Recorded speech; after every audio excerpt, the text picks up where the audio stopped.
Memang, kita kalau menghadapi, digitalisasi atau sosial media lah kita bicara, kita dihadapi dengan 2 hal.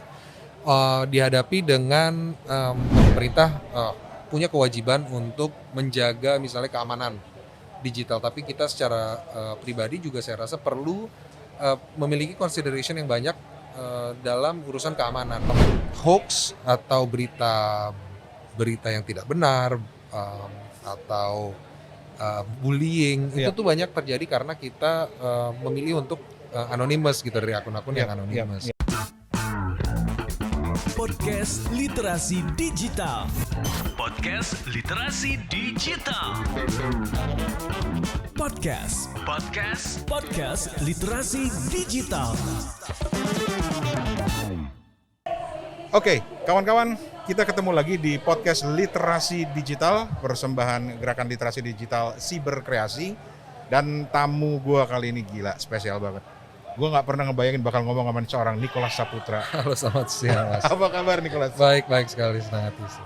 Gue manggilnya sih Niko ya? Niko aja. Niko, oke. So, kita lagi rekaman di studio atau di event atau venue Makin Cakap Digital. Ya, Dan dari tadi Nicholas Saputra terus nih yang disorot banyak orang. Sebenarnya bisa dijelaskan nggak dari kegiatan Makin Cakap Digital ini apa sih objektifnya ini? sebenarnya, kalau kita lihat kan, kita juga menuntut dan negara ini juga akan melakukan, percepatan akses digitalisasi ke seluruh, seluas-luasnya masyarakat Indonesia ya. Oke. Tapi kan kita juga sebenarnya baru gitu ya mengetahui dan kita baru belajar tentang, digital ini, tidak hanya teknologinya tapi juga hal-hal yang terkandung di dalamnya, etikanya, budayanya, kecakapannya, keterampilannya. Ini sesuatu yang masih baru dan, belum ada, presidennya gitu. Jadi kita memang, selalu dihadapkan dengan satu kemajuan teknologi yang selalu baru. Nah, dengan percepatan yang akan sangat cepat ini tentu harus dibarengin sama, hal-hal yang terkait dengan percepatan tersebut, karena teknologi digital ini bisa jadi bola liar loh. Ini bisa kemana-mana. Nah, bagaimana caranya supaya budaya berdigital, terus keamanan kita, menggunakan teknologi digital, lalu etikanya dan juga pemanfaatan, dunia digital ini harus bisa seiring gitu dengan percepatan kemajuannya. Jangan sampai kita terlambat. Ini aja sebenarnya kita, pasti harus bekerja sangat keras untuk bisa mengiringi percepatan teknologinya gitu. Oke.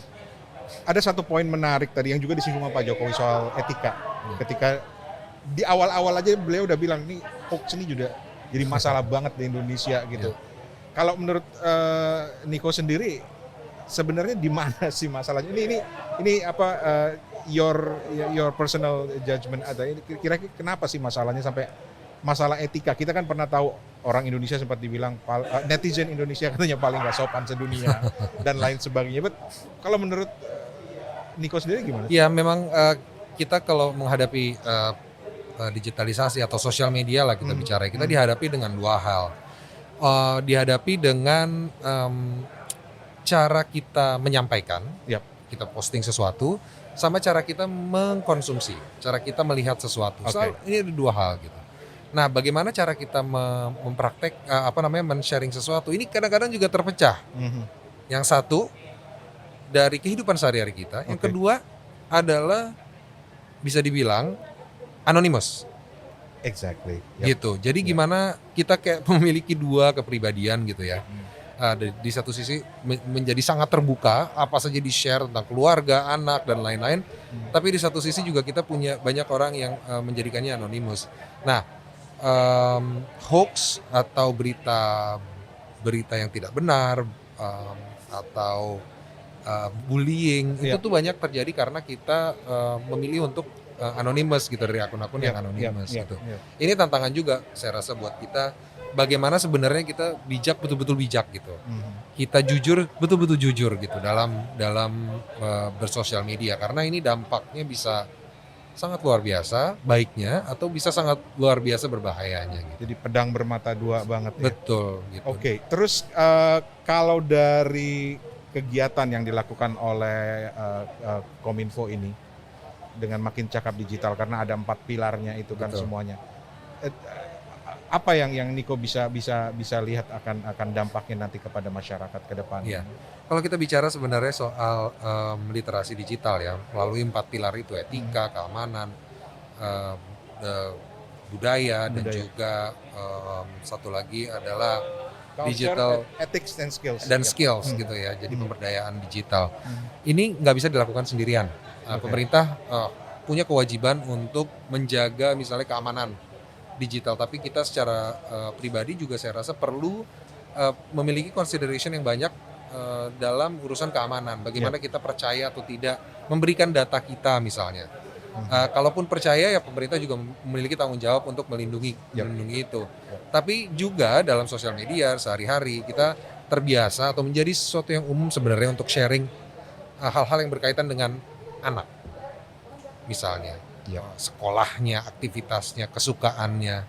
Ini kan juga saya rasa kita membutuhkan kesadaran pribadi untuk bagaimana melindungi hak anak sepenuhnya untuk tidak dieksploitasi hal-hal yang berhubungan informasinya tentang mereka, karena ini bisa leading atau bisa mengantarkan kita ke kriminalitas, bullying dan lain-lain yang menyerang anak gitu. Jadi saya rasa kita harus sama-sama. Ini salah satu misalnya kita bicara soal digital ethics ya, bagaimana kita bisa memiliki etika yang lebih sensitif terhadap hal-hal yang berbau digital.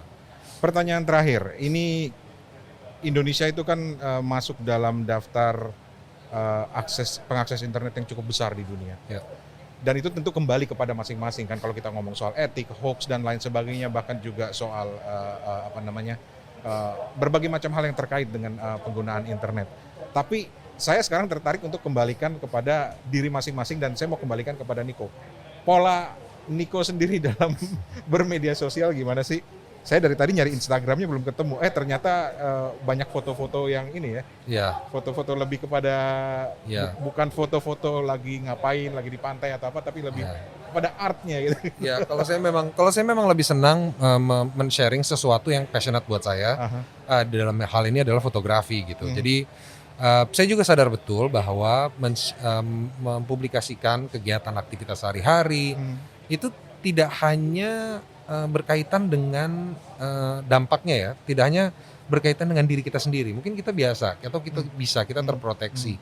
Tapi bagaimana dengan orang-orang yang ada di sekitar kita? Bagaimana dengan tempat yang saya kunjungi gitu. Jadi saya memiliki kehati-hatian yang mungkin ekstra dalam hal mempublikasikan aktivitas sehari-hari. Makanya saya memilih untuk karya aja yang saya posting karya gitu. Aja. So are you on Instagram, Facebook, Twitter? I'm on my Instagram, Facebook, log sangat sedikit, hanya teman-teman dekat. So itu yang di Facebook itu Nicholas Saputra asli? Enggak, bukan.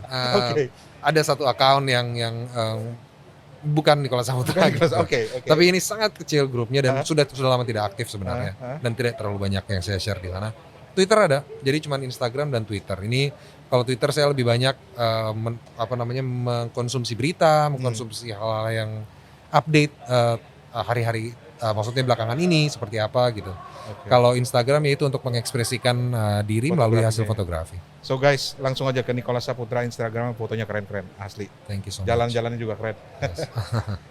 Dan setelah ini kita akan mendengarkan obrolan Nicholas Saputra dengan Pak Johnny G. Plate dari Menteri Komunikasi dan Informatika. Untuk saat ini terima kasih banyak. Terima kasih banyak. Sukses. Thank you so much. Sukses selalu. For everything. Anda masih mendengarkan podcast Literasi Digital.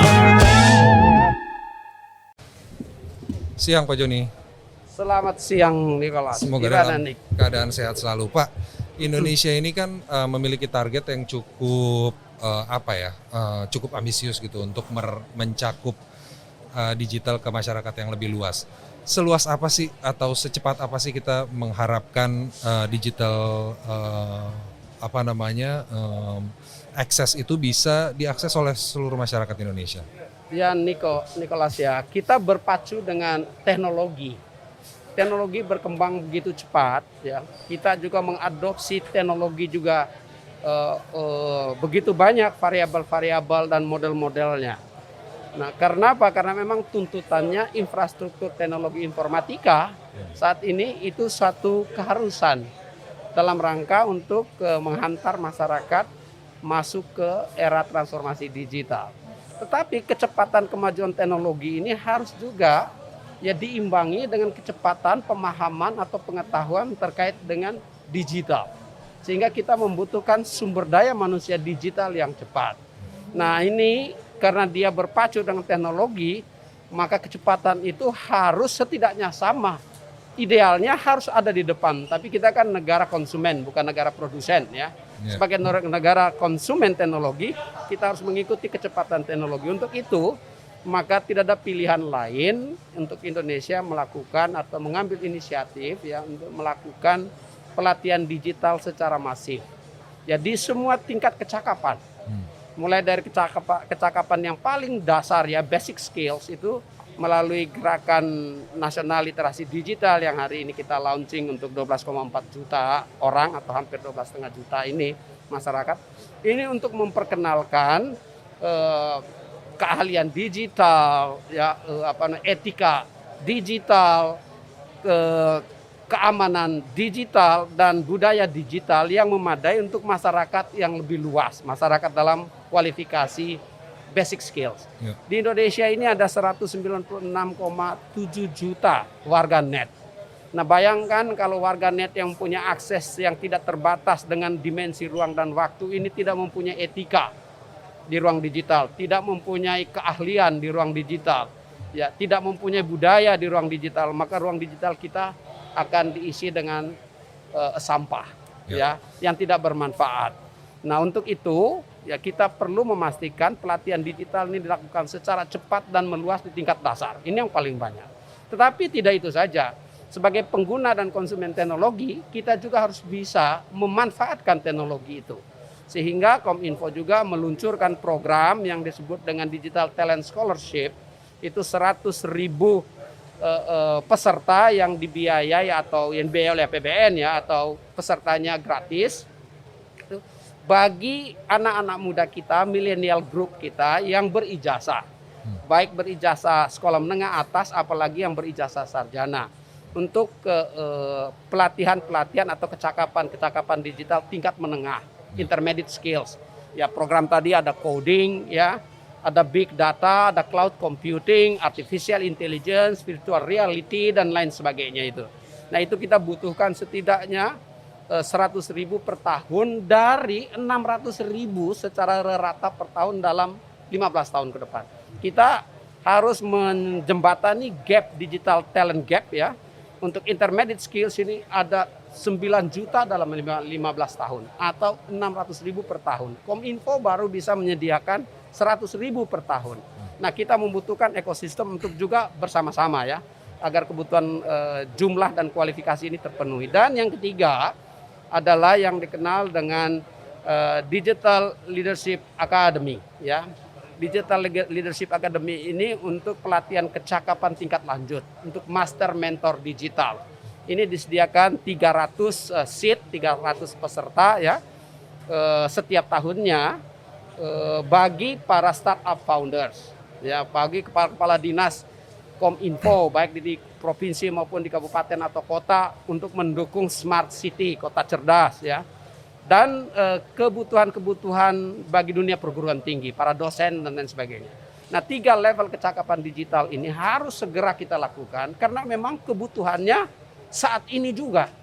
Ya untuk itu maka karena khususnya yang terkait dengan pelatihan tingkat dasar atau literasi digital melalui program siberkreasi ini menjangkau banyak sekali 12,4 juta, maka kerja kolaboratif ini penting. Baik bersama-sama dengan kementerian lembaga yang lain maupun secara hierarkis dengan pemerintah daerah, Bapak-bapak gubernur, Bapak Ibu gubernur, Bapak Ibu bupati wali kota dan ekosistemnya. Ya termasuk dengan perusahaan-perusahaan teknologi. Bapak tadi menyebut ada keterlibatan dari Bapak Gubernur, dari wilayah-wilayah lain di Indonesia kan luas sekali nih Pak ya. Betul. Apakah ada target-target wilayah tertentu yang menjadi prioritas untuk akses digital yang lebih baik untuk saat ini? Oh sudah, pasti sudah ada. Kita sudah mempunyai mapping berapa banyak kecakapan digital yang dibutuhkan untuk setiap wilayah. Baik wilayah provinsi maupun wilayah kabupaten kotanya. Sehingga program pelaksanaan atau implementasi dari program Gerakan Nasional Literasi Digital ini ya itu dilakukan melalui grup-grup atau per wilayah-wilayah. Jadi misalnya di wilayah Jawa Barat ya jumlahnya sekian banyak. Saya kalau nggak salah Jawa Barat sekitar 1,5 juta. Ya itu harus dilatihkan dalam pengelompokan. Sehingga nanti ada banyak pelatihan-pelatihan atau sesi pelatihan. Tadi disampaikan sekitar 20.000 kegiatan pelatihan dalam 1 tahun. Nah ini kan tinggal 6 bulan atau 7 bulan. Ya kalau 6 bulan 7 bulan sekitar 200 hari. Ya kalau ada 20.000 berarti 1 hari ada sekitar 100 kegiatan.